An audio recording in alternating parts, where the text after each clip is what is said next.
Hi guys, welcome back to more episodes of The X-Files. We're on to episode 17 of season 4. Just a quick heads up, had a quick look at the title, and it appears we're on another 2-part episode, so we could be back with the main storyline, which I'm sure you know by now. So we're not going to get any sort of resolution in this episode, just to inform you. I'm sure you must be aware by now that we cover 2 episodes a week, so the second part to this will be in the next 2 or 3 days, so we don't have to wait too long. Anyway, let's get the first part going. This is episode 17. Truth is, statistically, you could fly every day for the next 26,000 years before you'd have an accident. I thought he vanished. Clearly being watched. Oh wow, that's... Okay, just before it kicks off, I've paused it just in time. That gun kind of reminds me of the one that's put together to be able to just be seen as a completely innocent, inanimate 2 or 3 different objects that are pieced together to actually make a gun with the coil spring and everything from the killer in the Clint Eastwood film, Line of Fire. Let's see if I'm right. I'll check back in the editing, but you can post down in the comments if I've got it right before I even look. It's clearly for you.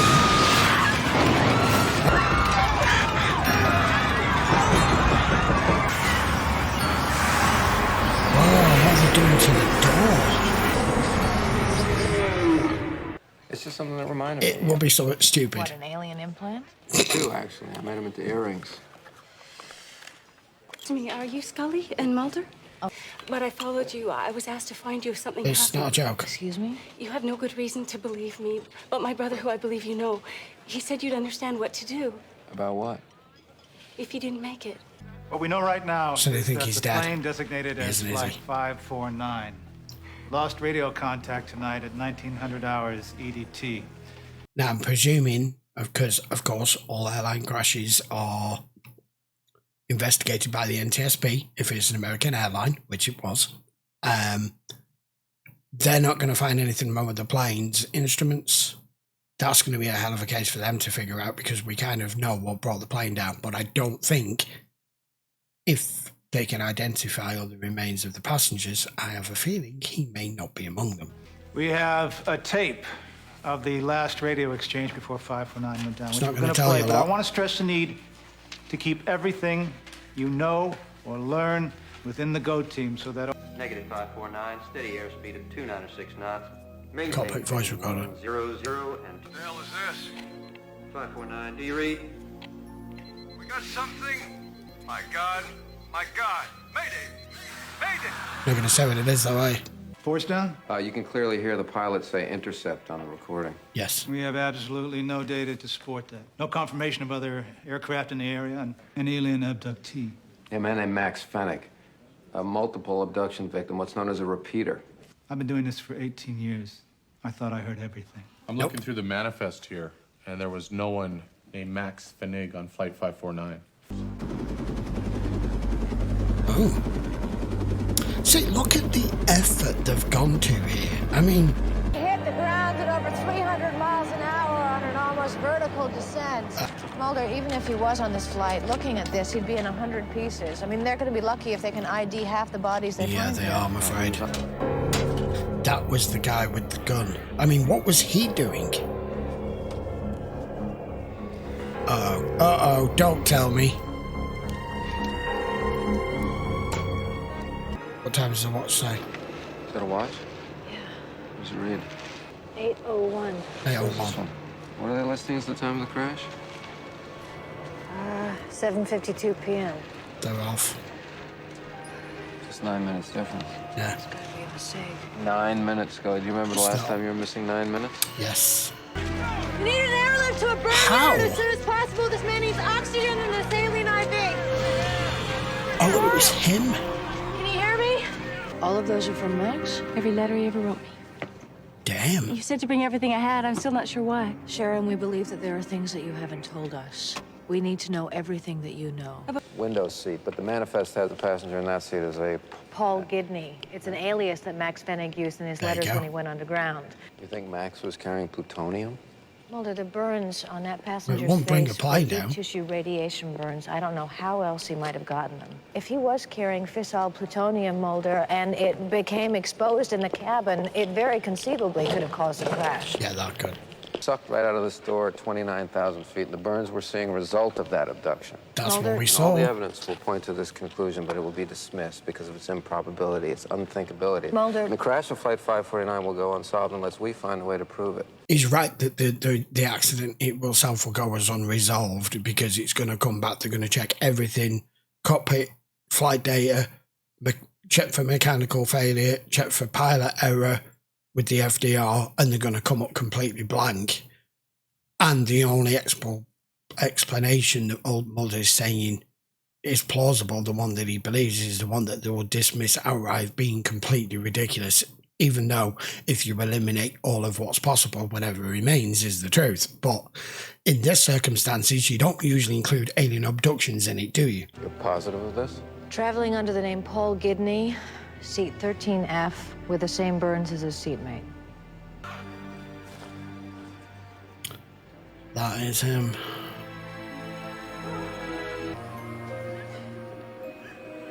If he was abducted, he shouldn't be here. And the IIC is making a statement to the press saying that there was a complete systems malfunction on the plane. In other words, there's still no explanation for what brought this plane down. No, because you can't just say, oh, well, everything failed at once. Why? Airplanes have triple redundancies for virtually every major component and at least double redundancy on everything else. You don't get a complete systems failure and it just drops out the sky like a fucking brick. They're not able to or they're not willing to? Not willing Mulder, to. why can't you just accept the facts? Because there are no facts, Scully. What they're telling you, what they're going to report, they're the opposite of facts. These men are trained to identify moving parts, hydraulics, electronics. They're trained to reconstruct those parts in the past and arrive at the present. But they can't do that because somebody has stolen the past from them. Just got the call from the CO. Said you were coming out with some questions. Major Mulder, this is Agent Scully. If you're here about the crash the other night, I already told the NTSB guys exactly what I know about that. Did Flight 549 show up on your radar? Yes, sir, it did. Did you establish radio contact with them? No, sir. About 45 seconds later, we got an altitude reading of XXX. I've never seen anything like it. Then we called ATC in Albany. And what was their response? We just gave them the information. Last we'd heard. To what extent and to why, I don't know. All surrounding the guy on there who shouldn't have been there, not just Max. Somebody's got to figure out what's going on. We've been told to say. Don't ask. I don't know. I don't want to know. We find out the truth. You think anybody's going to take the heat for us? Does your policy cover the acts of extraterrestrials? We'll take care of it. Heat damage. An awful lot to me, like this place fell from 29,000 feet. You think Max's sister Was abducted, just like Max. Correct. Maybe it runs in the family. I'm getting good at this. These lines you see here running outward from center, those are what we call fatigue Fatigue. cracks caused by cyclic stress on the fuselage structure. The way all these cracks radiate from a central point, looks like the door's been shaken and blown outward, straight off its frame. How? Off the plane. Outward. If it hadn't been for you, we wouldn't have known what to look for. He's not done that. A guy who said he's about to tell the truth does not blow his brains out. Copy, Tower. Please advise. He's got a copy of the tape. Need to adjust. Negative 549, steady airspeed at 296 knots. The fact you hear the pilot here says whatever, all the little bits that he says, but he says the word intercept, which Mulder picked up on. Intercept suggests it's something completely unexpected and traveling at the same speed or faster at that altitude and in your direct line of sight for you to have seen it. So that would normally not be a military aircraft, would it? Oh, come on. Is this a soldier? Listen to me. Is this him? I'm the man responsible. I'm the one that caused that plane crash. What? I was ordered to lie about what happened to Flight 549. Who? My CO. Flight 549 appeared on my radar at 1900 hours when we were asked to give its coordinates at 15-second intervals. It shadowed 549 for another 10 minutes before we were asked to give a new set of coordinates. There's your 9 minutes. A few seconds later, there was an explosion, and 549 disappeared from my radar screen. I want to tell you two something. I have a responsibility to the truth here. So do we. This man can't testify to this story. A third unidentified aircraft that engaged the civilian jet, which the sergeant never saw. Stealth aircraft? But the cause of this crash is not here in this hangar. It is out there somewhere at the second crash site. Somebody would have spotted it.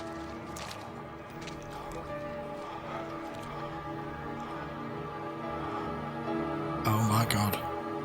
As an aircraft investigator, you know what you're seeing right now is not feasible or possible. Uh-oh. This one. Oh, she's back. Dropped her off. You got anything to do with what's going on out there?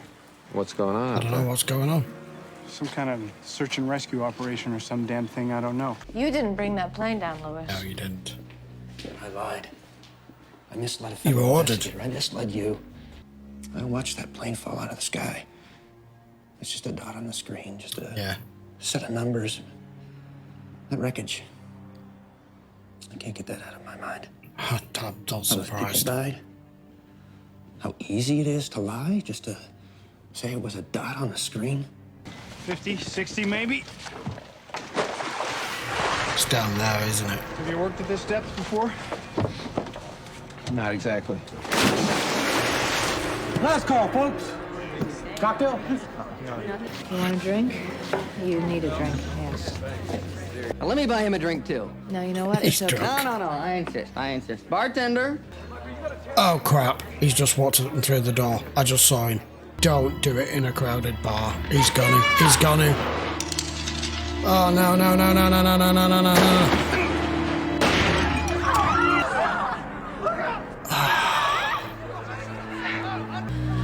Yeah. Keep breathing, Penroll. Do you hear me?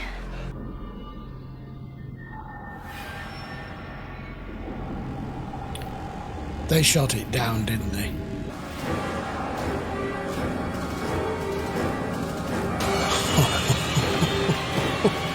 Oh Christ, Searchlight, they found you. And it. Okay. Right in the middle things. Right, there we go. Episode 17. That's part 1. Part 2 will come in a few days' time, so I'm not going to dwell on it too much and give more of an in-depth review and reaction at the end of part 2. But suffice to say, I really enjoyed that. Probably because, you know, it was also part to do with like an air crash on top of everything else that was going on. And I love everything about that. I know that's really dark and things. But I love stuff like that. Like I say, I watched that show on National Geographic. I have seen them all, which is why I know so much as to what was going on when NTSB got involved, which of course they would. And I was pleased that the main guy who in charge was open to looking outside of the normal parameters that they would normally do, because he, like he said, if it weren't for you, we wouldn't have even known what to look for with the fatigue cracks on the door, which under normal operation in any respect is literally impossible. So it's made him look, and you shouldn't have fatigue cracks on a completely brand new plane. And then Mulder explaining about there was a third aircraft up there, and the reason why none of this is making sense is because no one's looking for a second crash site. We've now found it, or he's found it. We've found the dead occupant. They call Mr. Alien Man. I can't believe that lad's just got shot. How sloppy is that? That same guy has just done everything else completely under the radar, right under their nose, without the machinery detecting anything, and then he takes the sloppy decision to walk into a bar and try and execute the soldier guy because he's come clean in front of a bar full of people. Even if it's like a completely unregistered weapon, everybody saw you. That seems really out of context for him to have been so careful up to this point and then do that. And now, what is his name? Pendrell? I don't know whether he's going to survive or not. I mean, he got shot more or less at point blank range, and I don't know where he got hit. I don't know whether he got hit in the chest, the heart, the stomach, what, I have no idea, but he was directly in line of fire. If anything, he saved Scully's life because he walked right in front of her with holding all the drinks in his hands. Damn. So we have a long way to go on this. So Max Fenig is now actually dead. We are trying to locate the missing 9 minutes. We think we know how all of that's panned out. So all we'll do now is wait, and we will come back with part 2 of this in 2 or 3 days' time, which I'm sure you know by now, 2 episodes a week. I purposely don't do 2 episodes together. I have a set schedule, but with the fact that you don't have to wait a week for me to do the next one is why I just stick to the normal schedule that I have, and I don't mess anything up. I don't want to be changing it every time there's a 2-part episode come up. So it'll be 2 or 3 days, and we get to see the resolution as to what's exactly afoot here.